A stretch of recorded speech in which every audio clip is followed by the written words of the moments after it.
अन्धस्फोटमा स्वागत छ दर्शकवृन्द। म ध्रुवजङ थापा।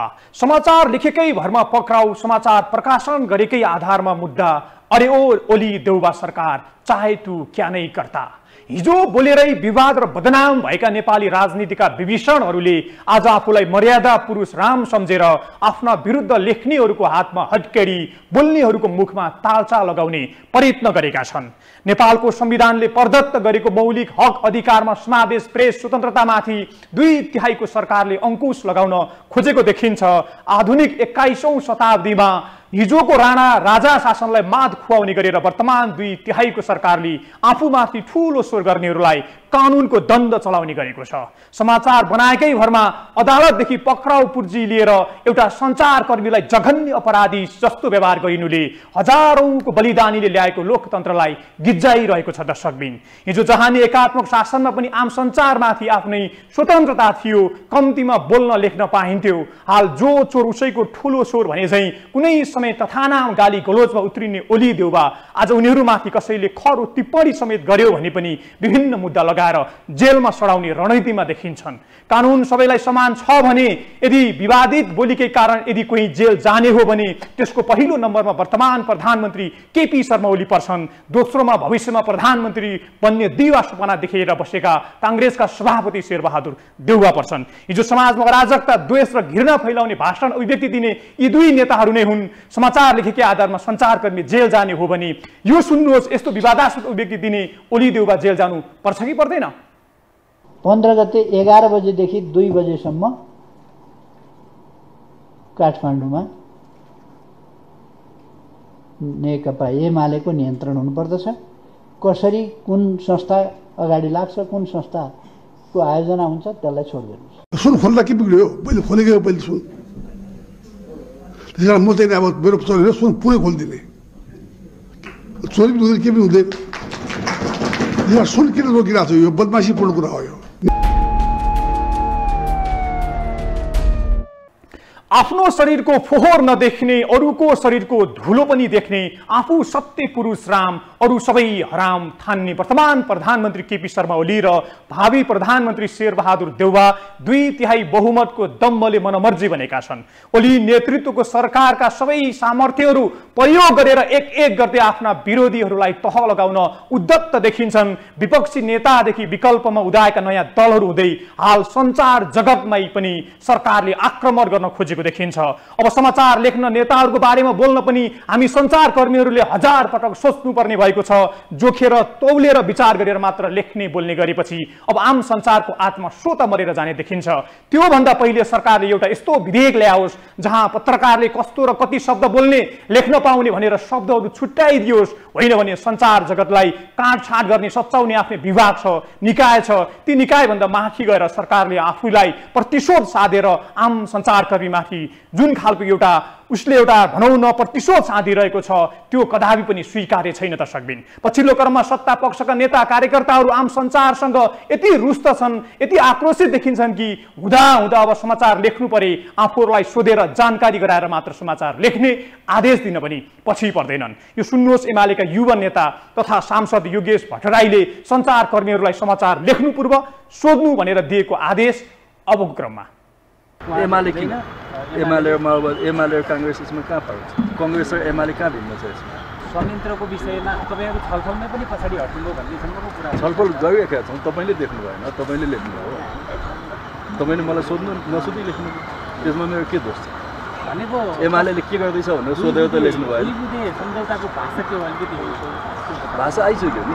अख्तियारको छानबिनलाई सरकारले पुनः सहयोग गर्ने, अध्यागमनमा भएका कतिपय कमजोरीहरूलाई सच्याउन सरकारले आवश्यक पहल गर्छ।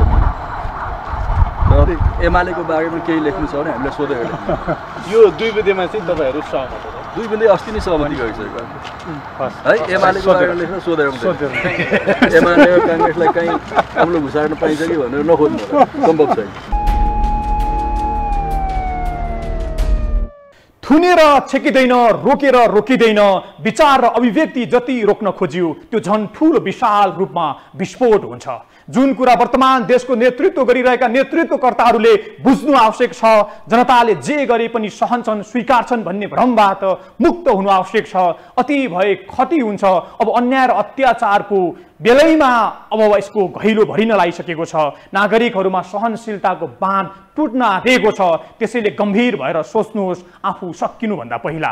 हाल 2/3 सरकारले आफ्नो सबै सामर्थ्य प्रयोग गरेर जुन रूपमा न्यायपालिका, कार्यपालिका र व्यवस्थापिकाको चरम दुरुपयोग गरेको छ, यसको लेखाजोखा आम नागरिकले गरेका छन्। अपराधीहरूलाई न्यायालयको निर्दोष साबित गरिरहेको छ। जसरी चाहिँ अख्तियारले सत्ता पक्षका नेताहरूलाई मुद्दा नै दर्ता नगर्ने जुन शैली देखाएको छ, यसले वर्तमान व्यवस्थाप्रति नै नागरिकहरूमा चरम निराशा छाएको छ। सरकारको पछिल्लो गतिविधि र अदालत र अख्तियारको पछिल्लो अस्वाभाविक सक्रियतासँग सम्बन्धित रहेर एक रिपोर्ट तयार पारेका छौँ। अबको क्रममा स्वीकारोस् सोही रिपोर्ट। मान्छे जलाउनेलाई छुट, मान्छे बेच्नेलाई छुट, तर सरकार विरुद्ध बोल्ने र लेख्नेलाई कानुनको बुट। वर्तमान 2/3 देउबाउली सरकारले आफ्नै हात जगन्नाथ गर्दै अदालतदेखि अख्तियार, प्रशासनदेखि प्रहरीसम्म सबैलाई आफू अनुकूलतामा चलाएर चरम निरङ्कुशता लादेको देखिन्छ। सरकार बनेको यो 11 महिना अवधिमा जनमुखी काम भन्दा जनता दुखी हुने काम ज्यादा गरेको देखिन्छ। काम गरिरहेका कुलमानलाई बर्खास्त गर्नेदेखि मान्छे बेच्ने दलाललाई अध्यागमनको जिम्मा लगाउने सम्मको अभिष्ट काम यही अवधिमा भएको छ। गणतन्त्र आएको यो 18 वर्षमा सबैभन्दा निरङ्कुश र तानाशाही सरकार वर्तमान 2/3 सरकार बनेको छ। स्वतन्त्र रूपमा खान, बोल्न, हिँड्नका लागि भनेर जनताले आफ्नो ज्यानको बलिदानीले ल्याएको गणतन्त्रमा आज बोलेकै भरमा जनतादेखि पत्रकारसम्मले जेलको हावा खानु परेको छ। जुन उन्नत लोकतन्त्रका लागि एक दरिलो उपहास समेत हो, यो आफैमा वर्तमान व्यवस्थाका लागि खतराको जनाउ घन्टी समेत हो।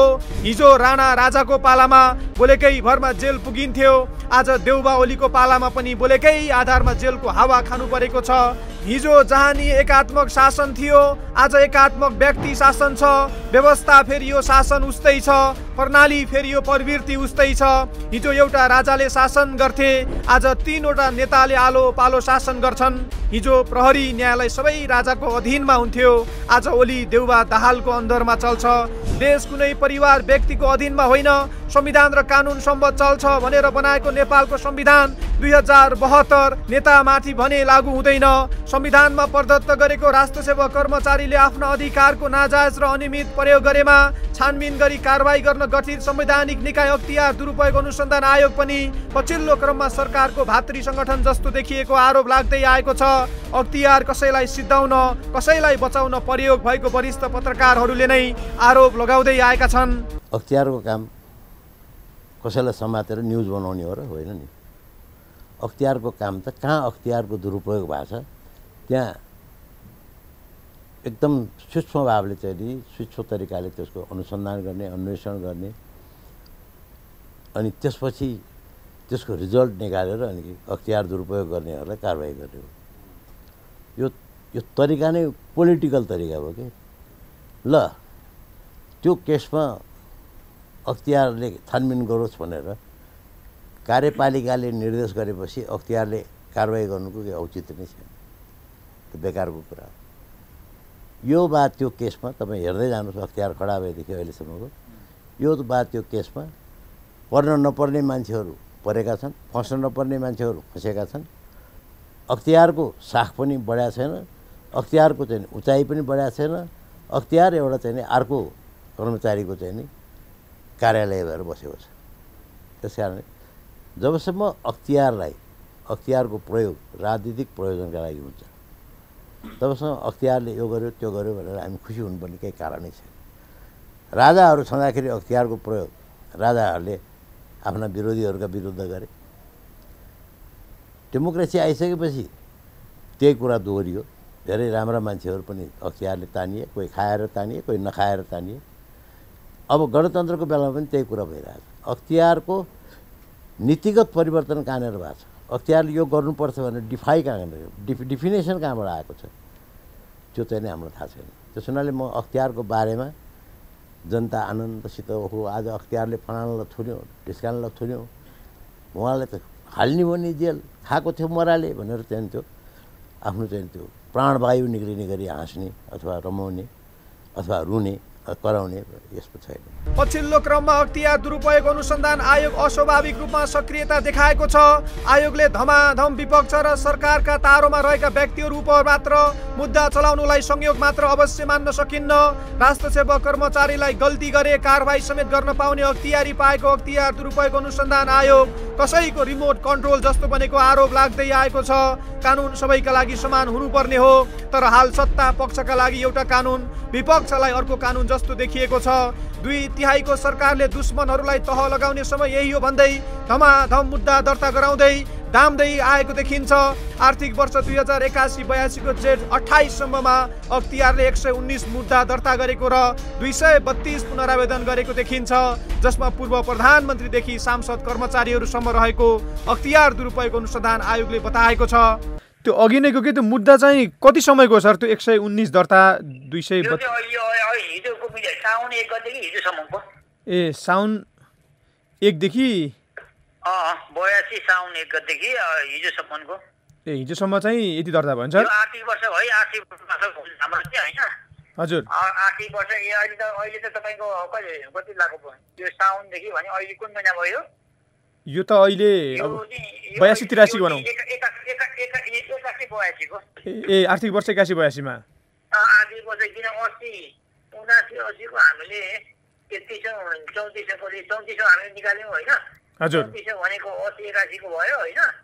तपाईलाई मैले भनेको चाहिँ 81-82 को साउनदेखि भनेपछि अब जेठ भने 10 महिनाको सम्झिनु न। 82 को होइन 81 को यो त फेरि भर्खरै जेठ लाग्यो त सर अहिले त। अब 81-82 को अब 81-82 को साउनदेखि हिजोसम्मको साउन 81 साउनदेखि 82 जेठ कहिलेसम्मको? जेठ 28 सम्मको। जेठ 28 सम्म 81 साउनदेखि जेठ 28 सम्मको होइन सर? 81-82 कस्तो 81 साउनदेखि भने तपाईँले अब 81-82 को आबाको कुरा लेख्नु न। अब 81-82 को साउन 1 गतेदेखि अब 81-82 को हिजो जेठ 28 सम्मको त्यही हो है। जेठ 21 सम्मको त्यही हो होइन सर? आँखामा पट्टी बाँधेर बसेको कानुनले सरकारको कमी कमजोरी पटक्कै नदेख्ने तर विपक्षमा भएकाहरूको भने कण कण पनि देख्ने पछिल्लो परिपाटीले नागरिकमा न्यायालयप्रतिको विश्वास बिस्तारै गिर्दो क्रममा देखिन्छ। न्यायालयका न्यायमूर्तिहरू नै राजनैतिक भागबन्धबाट चयन हुने आरोप खेपेका न्याय क्षेत्रले वर्तमान 2/3 को सरकार बनेदेखि जुन रूपमा एकपछि अर्को विवादित र अस्वाभाविक निर्णयहरू गरेको छ, त्यसले पनि विभिन्न संशय पैदा गरेको छ। पछिल्लो क्रममा पूर्व प्रधानमन्त्री समेत माथि पनि छानबिनका लागि अदालतले सक्रियता देखाएको छ, तर के विवादमा मुछिएका सबै पूर्व विशिष्टहरूमाथि अदालत निर्मम रूपमा आदेश र फैसला दिन सक्ला भन्ने प्रश्न स्वयं अदालतमाथि नै तेर्सिएको छ। एमालेबाट चुइटिएर गएको एकीकृत समाजवादीका अध्यक्ष पूर्व प्रधानमन्त्री समेत रहेका माधव कुमार नेपाल सहित 93 जनाको मुद्दा विशेष अदालतमा पुगेको छ। उनीहरू उप अदालतले हाजिरी हुन पत्राचार गर्ने तयारी गरेको छ। माधव नेपालको के भयो?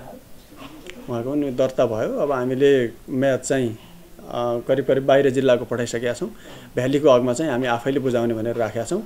हाम्रो यहाँको टिमलाई त्यो दिइसकेका छ। अब उहाँहरू म्याद बुझ्नुहुन्छ र उपस्थित हुने काम सुरु होला। अलि समय लाग्यो हामीलाई, किनकि 93 जना त्यसमा प्रतिवादीहरू हुनुहुन्छ। अब त्यो 93 जना प्रतिवादीको अरू मुद्दा नआएको सन्दर्भमा त हामीले म्याद काट्थ्यौँ र पठाउन सकिहाल्थ्यौँ, तर मुद्दा दिनदिनै आइराखेको हुनाले चाहिँ हामीले त्यो काम भ्याउन सकेनौँ। तर पनि हिजोसम्म हामीले म्याद काट्ने काम सकेर बाहिर जिल्लाको म्याद चाहिँ पठाइसकेका छौँ। भ्यालीको काठमाडौँ, भक्तपुर र ललितपुरको म्याद चाहिँ हामी आफैले बुझाउने भएर अब हाम्रो टिम खट्छ र उहाँहरूलाई म्याद बुझाउँछ। छैन। सानालाई एन ठुलालाई चेन भने चाहिँ हाल नेपालमा छानी साना माछाहरू खरदार सुब्बा विपक्षी नेताहरूलाई कारबाही गरेर सत्तामा भएका ठुला माछा जोगाउने प्रपञ्च चलेको देखिन्छ। गिरिबन्धु टी स्टेट र भुटानी शरणार्थी जस्तो सतहमा आएको प्रकरण हाल सामसुङकै अवस्थामा छ। यी काण्डहरूमा न त अख्तियारको नजर पुग्छ न त न्यायालयको औकात, बस आम जनता लेखेकै बोलेकै भरमा कानुनको फन्दामा पर्छन्। आक्का आकी देशमा युवा बेच्ने मानव तस्करहरूलाई कानुनले छुन सक्दैन।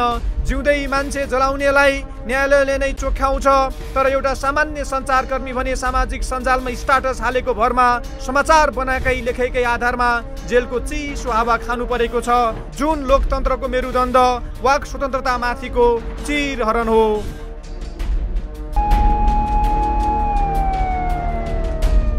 दुई पटक संसद विघटन गरेर निरङ्कुशता लाद्न तम्सेका वर्तमान प्रधानमन्त्री केपी शर्मा ओलीले पछिल्लो 2/3 बहुमतको बलमा बनेको सत्ताको नेतृत्व गर्दा आफ्नो असली रूप देखाएका छन्।